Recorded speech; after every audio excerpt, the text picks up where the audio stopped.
Rouge, du blanc, du rosé, du rhum, du whisky, du gin, de l'amaretto. Ne vous y trompez pas, nous ne sommes pas chez un caviste traditionnel.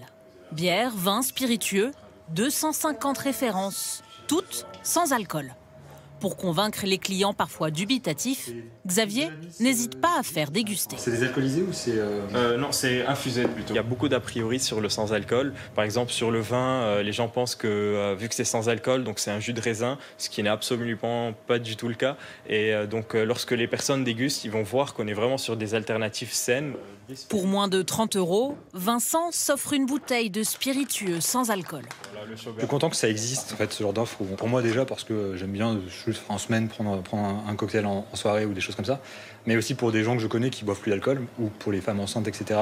En un an, les consommateurs de ces boissons ont augmenté d'un quart.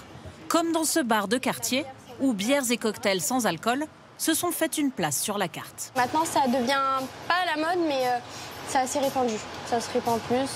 Moins de gens veulent boire d'alcool, prennent soin de leur santé. Désormais, toutes les grandes marques ont lancé leur gamme de bières sans alcool. Mais y a-t-il une différence de goût? Nous vous avons fait déguster 2 bouteilles de la même marque, avec et sans alcool. Celle-là, il n'y a pas d'alcool. Celle-là? Ouais. Non, c'est l'autre. Je m'en suis pas rendu compte, non, je l'ai trouvée bonne et vraiment aucune différence avec une bière basique. Dans la vie, il ne faut pas se fier aux apparences. Ces bières sans alcool sont vendues quelques centimes de moins, car moins taxées que leur version alcoolisée. Pourtant, elles sont plus chères à produire. Près de Lille, ce brasseur a lancé sa cuvée 0 degré il y a quelques mois. Mêmes ingrédients qu'une bière classique, mais une étape de fermentation particulière. De l'eau, du malt. Donc ici, par exemple, on a du malt d'orge et du houblon.